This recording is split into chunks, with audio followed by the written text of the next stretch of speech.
এই সমুচাটা বানানোর জন্য প্রথমে একটি প্যানে এক টুকরো মুরগির মাংস নিয়ে নিব। রান্নার তেল 1 টেবিল চামচ, লবণ পরিমাণ মতো, আদা বাটা আধা চা চামচ, রসুন বাটা আধা চা চামচ, সয়া সস 1 চা চামচ।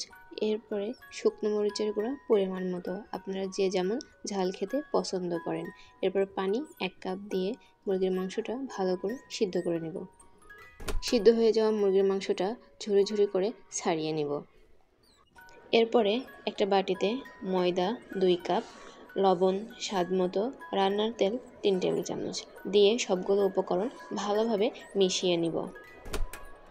আসসালামু আলাইকুম ভিউয়ার্স, আপনারা সবাই কেমন আছেন? আশা করি সবাই ভালো আছেন। আমি আজকে আপনাদের মাঝে নিয়ে এসেছি মজাদার সমুচার রেসিপি। সবগুলো উপকরণ ভালোভাবে মেশানো হয়ে গেলে এতে দিয়ে দেবো পানি, দিয়ে সুন্দর করে একটি ডো তৈরি করে নেব। এরপর একটা ভেজা কাপড় দিয়ে এটিকে 10 মিনিটের জন্য রেস্টে রেখে দেব। 10 মিনিট পরে কাপড়টি সরিয়ে ময়দার গোলাটাকে ছোট ছোট ডো তৈরি করে নেব। এরপরে ডোগুলোকে হালকা ময়দার সাহায্যে রুটির শেপে বেলে নেব। এই সমুচাগুলো কিন্তু বানিয়ে আপনারা ডিপ ফ্রিজে 1 মাসের জন্য সংরক্ষণ করতে পারেন।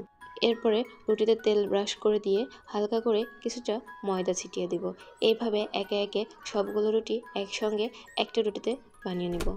এভাবে আপনারা বাসায় সমুচা বানিয়ে ডিপ ফ্রিজে সংরক্ষণ করে বাচ্চাদের টিফিনে অথবা সন্ধ্যার নাস্তায় পরিবেশন করতে পারেন। এরপরে চুলায় একটি ফ্রাই প্যান নিয়ে নিব। ফ্রাই প্যানটা গরম হয়ে এলে রুটিটা ফ্রাই প্যানে দিয়ে দিব। দিয়ে এপিঠ ওপিঠ হালকা করে ভেজে নেব। রুটিটি ভাজা হয়ে গেলে এরপরে আবার উল্টিয়ে পরবর্তী পাটটাও একইভাবে হালকা করে ভেজে নেব। এরপরে খুবই সাবধানতার সাথে রুটিগুলোকে হালকা করে ছাড়িয়ে নিতে হবে, যাতে রুটিগুলো ছিঁড়ে না যায়। এভাবে সবগুলো রুটি আলাদা করা হয়ে গেলে রুটিগুলোকে আমি একটা স্কেল এবং চাকুর সাহায্যে 4 কোণা করে কেটে নেব। কেটে নেওয়ার পরে বাড়তি যে অংশটা থাকবে সেই অংশটা কিন্তু আমি ফেলে দেব না। এরপরে সবগুলো রুটিকে আমি সমান 3 ভাগে কেটে নেব। এরপরে যে বাড়তি অংশটা ছিল সেটাকে আমি তেলে ভেজে নিয়েছি। এগুলোকে আমি সমুচার পুরের জন্য ব্যবহার করব। এখন একটা পাত্রে পেঁয়াজ কুচি 1 কাপ পরিমাণে, চাইলে আপনারা বেশিও ব্যবহার করতে পারেন, কমও দিতে পারেন। কাঁচামরিচ কুচি স্বাদ মতো, এখানে কাঁচামরিচ যে যেমন খেতে পছন্দ করে। ধনিয়া পাতা কুচি, লবণ স্বাদ মতো এবং গরম মশলার গুঁড়ো 1 চা চামচ দিব। দিয়ে ভালোভাবে সবগুলো উপাদান মিশিয়ে নিব।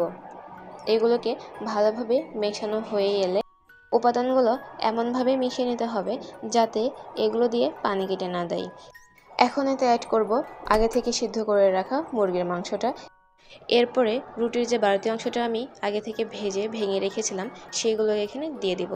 এরপরে সবগুলো উপাদান আবারও ভালোভাবে মিশিয়ে নিতে হবে। উপাদানগুলো ভালোভাবে মেশানো হয়ে গেলে এটাকে আমি সাইডে রেখে দেব। আপনারা দেখতে পাচ্ছেন এখানে আমি রুটিগুলো স্লাইস করে কেটে নিয়েছি। এখানে আপনারা দেখতে পাচ্ছেন প্রতিটি রুটির স্লাইসগুলো সমুচার জন্য একদম পারফেক্টলি তৈরি হয়েছে, না মোটা না পাতলা, একদম সমানভাবে কেটে নিতে হবে। এরপরে স্লাইসগুলোকে সুন্দরভাবে কোণের আকৃতি দিয়ে নিব। এখানে কোণগুলোকে ভালোভাবে আটকে রাখার জন্য পানি এবং ময়দা দিয়ে আমি একটা আঠা তৈরি করে রেখেছি। আপনারা দেখতেই পাচ্ছেন এখানে কোণটা কতটা সুন্দর হয়েছে এবং কত সুন্দরভাবে সেট হয়ে গেছে। এখন আমি কোণের মধ্যে আগে থেকে বানিয়ে রাখা পুরটা দিয়ে এবার এটাকে হাত দিয়ে ভালোভাবে চেপে চেপে সেট করে নেব। এখন আমি আবারও ময়দার যে আঠাটা তৈরি করে রেখেছিলাম সেটাকে ভালোভাবে লাগিয়ে এখন সমুচার মুখটা সুন্দরভাবে লাগিয়ে দিব। আপনারা দেখতেই পাচ্ছেন এখানে সমুচাটা দেখতে কতটা সুন্দর হয়েছে এবং কত সহজেই বাসায় হোটেলের মতো সমুচা তৈরি করে নেওয়া যায়। এভাবে একে একে আমি সবগুলো সমুচাই বানিয়ে নেব। বাসায় এভাবে সমুচা তৈরি করলে আপনি হোটেলের সমুচারও মজা পাবেন এবং স্বাস্থ্যও ঠিক থাকবে। এরপরে একটা প্যানে আমি তেল গরম করে নেব। তেলটা কিন্তু অনেক বেশি গরম হবে না, হালকা যখন গরম হয়ে যাবে তখনই আমি একে একে সবগুলো সমুচা এতে দিয়ে নেব। শুধু সমুচা বা সিঙ্গারার ক্ষেত্রে নয়, যে কোনো ভাজা পোড়ার ক্ষেত্রে তেলটা খুব বেশি গরম করে নেব না। এরপরে সমুচাগুলোকে এপিঠ ওপিঠ করে হালকা ব্রাউন কালার যতক্ষণ না হয়ে আসে ততক্ষণ পর্যন্ত ভেজে নেব।